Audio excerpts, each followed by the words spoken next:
Bom, pessoal, mas como nem tudo são flores, agora a gente vai falar um pouco dos conflitos externos e internos, né? Então, as guerras. A primeira delas são as guerras greco-pérsicas ou guerras médicas, que aconteceram aí de 499 a 475 a.C. Por que o nome Guerras Médicas? Não foi uma galera de médicos que resolveu guerrear com os gregos. Essas guerras médicas são chamadas assim porque foi contra os povos Medo, que habitaram a Pérsia e formaram então o grande Império Persa. Essa ascensão econômica e cultural da Grécia, né, como eu já expliquei antes, principalmente em Atenas, ela provocou disputas pelas rotas comerciais, mercados e matérias-primas entre os gregos e os persas. Então essa é uma das razões aí desse conflito. E aí então, sob a liderança dos atenienses e dos espartanos, os cidadãos de outras polis gregas vão se unir e aí, então, somando esses esforços, eles conseguem deter a invasão persa. Nessa vitória, os atenienses eles vão ter um grande papel de destaque. E então, no final desse conflito, Atenas tornou-se a polis mais poderosa, tanto militar quanto economicamente. Vamos lembrar lá que Esparta tem um poder militar muito grande, né? Mas que como Atenas vai ter esse papel decisivo, Atenas também vai se tornar essa potência militar. E aí, então, depois desse conflito, né, das guerras médicas, vai se criar a Liga de Delos, que ela foi criada então com o objetivo de proteger as polis gregas contra esses possíveis ataques externos. E então os líderes políticos de Atenas eles vão organizar uma aliança entre essas polis, que ganhou esse nome porque a sede ficava na Ilha de Delos. As polis, então, aliadas, elas eram independentes, mas elas tinham que contribuir, né? Tanto com navio, com soldado, com dinheiro, enfim. E aí, então, a princípio, esse tesouro, né, que as polis estavam ali contribuindo, esse tesouro ficava em Delos, né, que era, então, a sede da Liga, e por isso a Liga tem esse nome. Mas, então, depois, esse tesouro ele foi transferido para Atenas, e então os líderes atenienses também assumiram o comando das forças militares. Com tudo isso, Atenas vai se transformar então num rico centro comercial e marítimo, vai alcançar então um desenvolvimento econômico e cultural ainda maior do que tinha alcançado antes. E o Péricles, né, que eu já citei antes, que ele é um líder político ateniense, vai utilizar então parte do dinheiro da Liga de Delos para embelezar Atenas. Vai construir então templos e outras obras públicas. E aí, óbvio, isso vai causar assim, muita raiva, muita, enfim, os líderes de outras cidades eles vão assim começar a se rebelar, né, contra esse poder de Atenas no mundo grego, principalmente por isso, porque ele está usando todo esse dinheiro da Liga de Delos para poder usar em Atenas e não para proteger todos os gregos. E aí, então, nesse confronto dessas outras polis contra Atenas, vai se destacar principalmente os líderes aristocráticos de Esparta. Bom, e então, com essa rebeldia, digamos assim, das outras polis em relação a Atenas, vai se criar a Liga do Peloponeso, que é uma aliança político-militar entre Esparta e umas polis vizinhas, como Corinto, Mégara e Tebas, que então se opunham ao domínio ateniense. E aí, então, como elas já estavam aí nessa tensão com Atenas, vai ter início então a Guerra do Peloponeso, que foi de 431 a 404 a.C., ou seja, durou 27 anos com breves intervalos de paz. Bom, desse conflito, Atenas sai derrotado e mesmo tentando depois, ela não consegue retomar esse poder. E então os aristocratas espartanos eles vão estender a influência deles sobre o mundo grego durante cerca de 30 anos. Mas essa liderança vai ser interrompida por novas revoltas entre as cidades gregas, agora contra a autoridade espartana. E aí, principalmente comandados pelos habitantes das polis de Tebas. Então lembra lá, Tebas estava na Liga do Peloponeso, ou seja, estava lutando ali ao lado de Esparta contra Atenas, mas quando Esparta tem aí esse momento auge do poder, Tebas também vai se rebelar contra Esparta. E aí Tebas também tem um poderoso exército. E então, depois de vencer as tropas espartanas, as lideranças de Tebas também vão instituir um período de hegemonia entre os gregos que durou aí quase uma década. Mas enfim, depois de tantos conflitos internos, as polis gregas elas vão ficando enfraquecidas, né, nas suas instituições públicas. E aí então o rei Filipe da Macedônia, aproveitando essa crise, vai preparar um forte exército para invadir a Grécia, para conquistar a Grécia. E aí em 338 a.C., com a Batalha de Queroneia, que foi assim um marco decisivo da vitória dos macedônios sobre os gregos, consegue então essa invasão, né? Um sucesso nessa invasão. E aí então, 2 anos depois disso, né, em 336 a.C., o sucessor do Filipe, que é o filho dele, o Alexandre, que a gente conhece como Alexandre Magno ou Alexandre o Grande, assume o trono e dá então continuidade a essa expansão militar macedônica. É aqui que a gente vai ver então a passagem do período clássico para o período helenístico, com essa invasão macedônia, da invasão macedônica, desculpa, do Filipe, que aí depois o território grego então vai estar sob domínio do Alexandre. E então o Alexandre Magno, né, à frente do exército macedônio, vai sufocar as revoltas em Atenas e Tebas, que foi uma coisa que, por exemplo, Esparta não conseguiu. E depois então ele parte para o Oriente com mais de 40 mil homens. Em 10 anos, para vocês terem uma ideia, o Império Macedônico, enfim, tanto faz, transformou-se num dos maiores da antiguidade. Vou colocar um mapinha aqui para vocês terem essa noção da grandeza, assim, de até onde o Alexandre conseguiu chegar.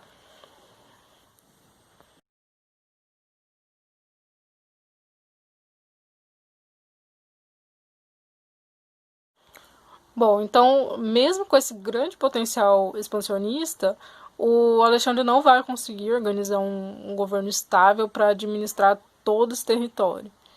Então, depois da morte dele, em 323 a.C., os generais dele vão disputar o poder entre si. Então, alguns vão ficar com determinadas partes, né? Então o Império Macedônico ele vai se fragmentar, porque a partir do momento que Alexandre morre, cada um dos generais vai querer assumir o poder e aí não vão conseguir assumir o poder de todo o território e aí cada um vai ficar com uma parte, por exemplo. Um deles vai governar, por exemplo, o Egito, né? Vai ficar com a parte do Egito e vai dar início à dinastia que depois vai ser a dinastia da Cleópatra, por exemplo. E aí, então, essa expansão macedônica ela vai ser responsável pela difusão da cultura grega, desde o Egito até o Extremo Oriente, né? Como a gente viu lá no mapinha, e também pelas trocas, né, com o mundo oriental, porque é uma relação de troca, né? Portanto, eles vão difundir essa cultura grega, mas também vão trazer elementos para ela. E aí, então, esse processo de integração, né, entre esses elementos orientais e gregos vão resultar na chamada cultura helenística. Acho que um grande exemplo aí dessa cultura helenística é a Biblioteca de Alexandria, que possui aí mais de 100 mil rolos de papiro. Gente, isso é muita coisa. Reunindo todo o saber científico e filosófico da época, por exemplo. E aí, então, o intercâmbio, né, entre esses sábios gregos e orientais vão impulsionar o conhecimento científico. A geometria, por exemplo, vai se desenvolver com Euclides, a astronomia, a geografia com Hiparco e o Eratóstenes, e a física com o Arquimedes. A arte helenística, por exemplo, a gente pode ver aí na escultura Vênus de Milo e a morte de Laocoonte e de seus 2 filhos. Vou colocar aqui a imagem para vocês também.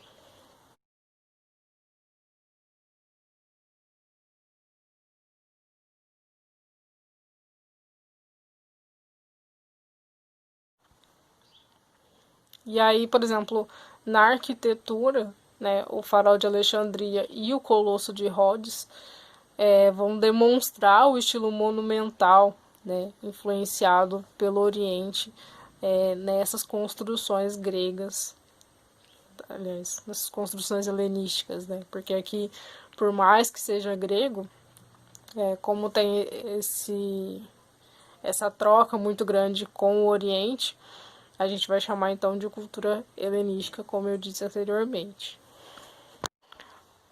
Bom, para encerrar a aula, eu queria falar um pouco sobre a questão da religião e da mitologia, né? Então, o sagrado na vida grega.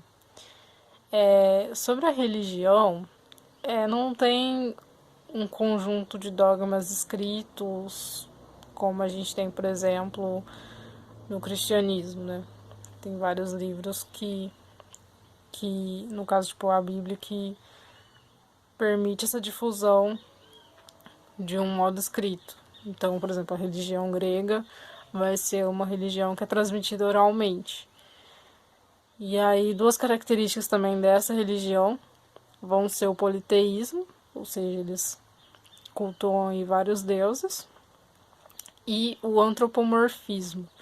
Então, os deuses gregos, eles são representados, né, foram representados com formas e comportamentos semelhantes aos dos seres humanos. E aí, então, para falar um pouco de como é feito, né, esses cultos.